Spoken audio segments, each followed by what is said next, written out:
Morning सगळ्यांना.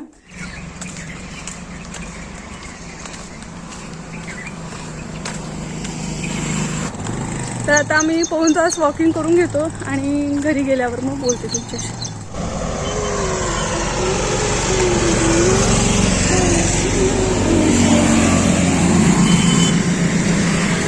Hello.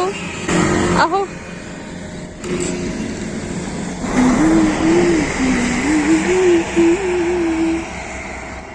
तर चालत आलोय आम्ही आणि अर्धा तास झालेला आहे. तर थोडंसं बसलो होतं इकडं आणि आता निघू परत जायला, म्हणजे बरोबर 1 तास होऊन जाईल.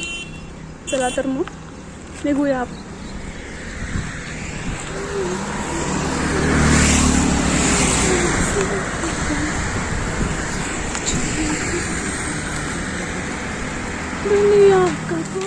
तर घरी आली आणि लागली स्वयंपाकाला लागली आणि इकडं हा कुकर ठेवला, त्याच्यात मीठ टाकलं आणि हे जे चणे आहेत ना, काळे चणे, ते मी भिजवून ठेवलेले होते आणि ते कुकरमध्ये मी 5 घेऊन घेतलं चांगलं नरम होईपर्यंत.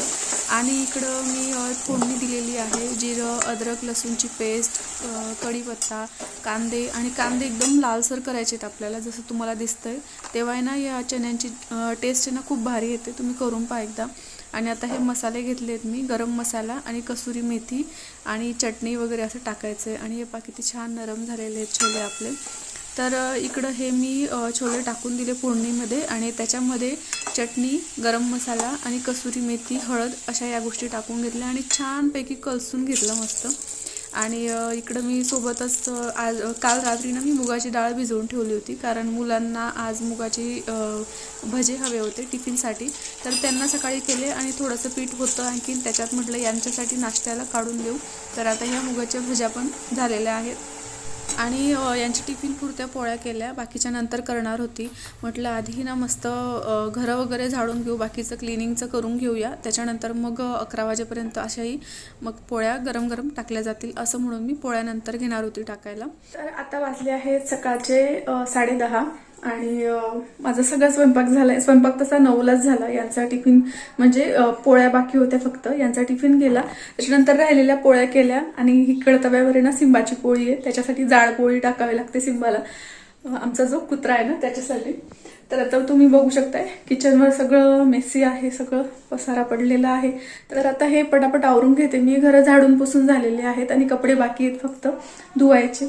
तर आता पहिले किचन आवरून घेते, कारण पार्लरमध्ये एक क्लायंट येणार आहे, मग हे असंच पडून राहील. मग बघेल जर कधी टाइम मिळाला मला मुलं येण्याच्या आधी, तर मग आजचा जो वर्कआउट आहे तो करेल, नाहीतर मग संध्याकाळी करेल आजचा पण वर्कआउट 3-4 वाजता. ठीक आहे. तर चला मी आता पटापट आवरून घेते. बघा तुम्ही बघू शकताय सगळं पूर्ण मेसी झालेलं आहे किचन होतं, कारण सकाळी सकाळी ना हे बनव ते बनव ते बनव, त्याच्यामध्ये म्हणजे सकाळी उठल्यानंतर मुलांसाठी त्यांचं वेगळं जे ड्रिंक असतं ते, त्यांचा टिफिन, त्याच्यानंतर मग यांच्यासाठी चहा, मग त्यांचा नाश्ता, मग त्यांचा टिफिन आणि सगळा स्वयंपाक, असं असं सगळं आवरण्यात येतं. त्याच्यामुळे थोडंसं मेसी होऊन जातं. पटापट मी आवरून घेते आणि त्याच्यानंतर मग बोलते तुमच्या. तर ही एक गोष्ट पण शेअर करायची होती तुमच्यासोबत की 75 डेज हार्ट चॅलेंज कोणी कोणी घेतलं आहे माझ्यासोबत, त्यांनी तर 4 लिटर पाणीसुद्धा प्यायचं आहे बरं का, आठवण करून. कारण कामामध्ये आपण विसरून जातो आणि आपलं बऱ्याच वेळेला पाणी प्यायचं म्हणजे बराचसा गॅप पडून जातो, पण आठवण ठेवायची आहे. आणि आता तुम्हाला सांगू, माझं तर 4 लिटर पाणी केव्हा संपून जातं, माझं 3रा जार पण संपून जातो, म्हणजे 6 लिटर पाणी मी जवळजवळ पित असते आता, कारण एकदाची सवय झाली ना ती जास्त पाणी प्यायची त्याच्यामुळे. तर आता किचन बाकीचं आवरून झालं आणि त्याच्यानंतर आता हे मी भांडे घासून घेते आहे इकडं.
आता हे इकडं मी DIY लिक्विड बनवते आहे. खूप छान लिक्विड आहे हे.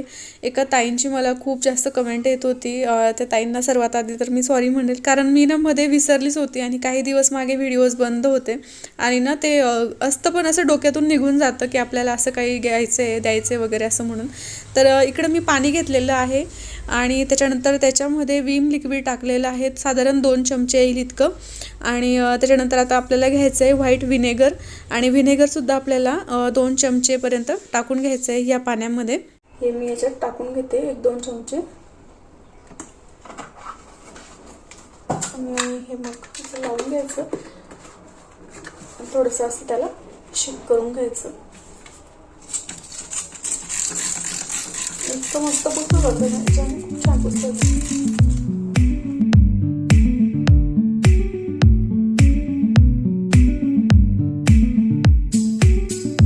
तर असं आहे हे DIY लिक्विड. आणि अशी ही बॉटल माझी नेहमीच असते किचन ओट्यावर किंवा तिकडे म्हणजे असं ठेवलेली असते. त्याच्याने आपण फ्रीज, मिक्सर, काचं वगैरे हे सगळ्या गोष्टी, फर्निचर वगैरे हे सगळं पुसू शकतो आपण त्याच्याने. आणि खूप छान निघून जातं, मग ते नवापणा येऊन जातो त्याच्यामध्ये. आणि आता तुम्ही बघू शकताय की किचन माझं आवरून झालेलं आहे, तुमच्यासमोरच मी पुसलं. तर आता कपडे सुकलेले आहेत आणि त्यांच्या घड्या वगैरे मी करून घेते, तोपर्यंत मुलं येतीलच. तर बोलूया आपण थोड्या वेळाने. हे इकडं किचन असं आवरून झालंय आणि एका ताईंची मला कमेंट होती की हे जे कपाट आहे ना ते आता बनवलंय का. तर हे कप्पे वगैरे हे आधीच केलेले होते, फक्त इथं म्हणजे हे मिक्सर आणि जे मिक्सरचे भांडे वगैरे आहेत असं ठेवण्यासाठी केलंय. फक्त हे त्याचं डोअर जे आहे ना ते आता बनवलं आणि हे असं राहतं. इथं सध्या मिक्सरची पिन आहे ना ती लावलेली आहे.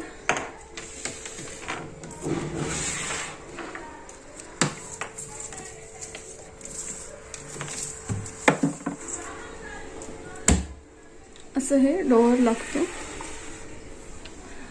आणि असं फक्त तिथं मिक्सर आणि मिक्सरचे भांडे असं ठेवलेलं असतं. तर काय आहे आजचा मेनू? दही, चपाती, जिरा राईस आणि छोल्यांची भाजी, म्हणजे आपले जे काळे चणे असतात ना त्याची भाजी आहे. ठीक आहे.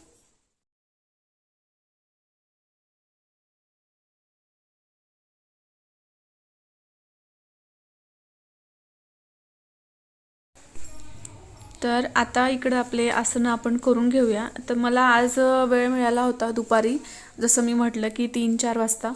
आणि हे जे आसन आहे ते आपल्याला 20 किंवा 30चे सेट्स 3 वेळास करायचं आहे, म्हणजे बरोबर 90 वेळेला होईल ते 30 वेळेस केलं तर. त्याच्यानंतर हे आहे तिथली आसन, हे सुद्धा आपल्याला 5 ते 7 मिनिटं करून घ्यायचं आहे.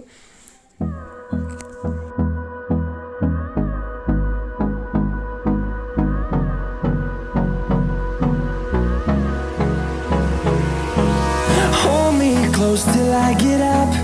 Time is barely on our side. I don't wanna waste what's left. The storms we chase are leading us, and love is all we'll ever trust.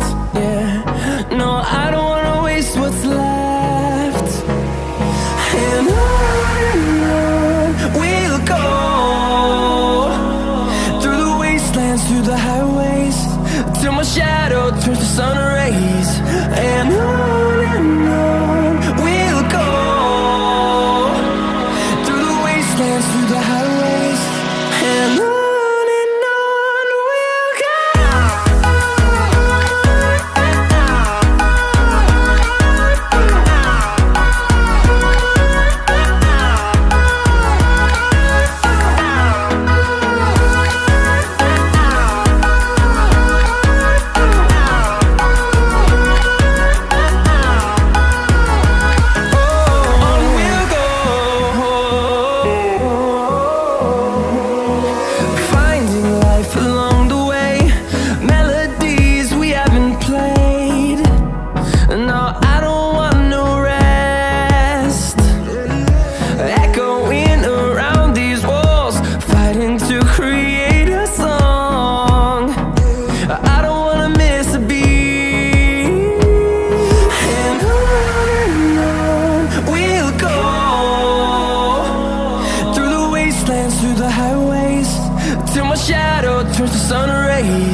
close till I get up. Time is barely on our side. I don't wanna waste what's left. The storms we chase are leading us, and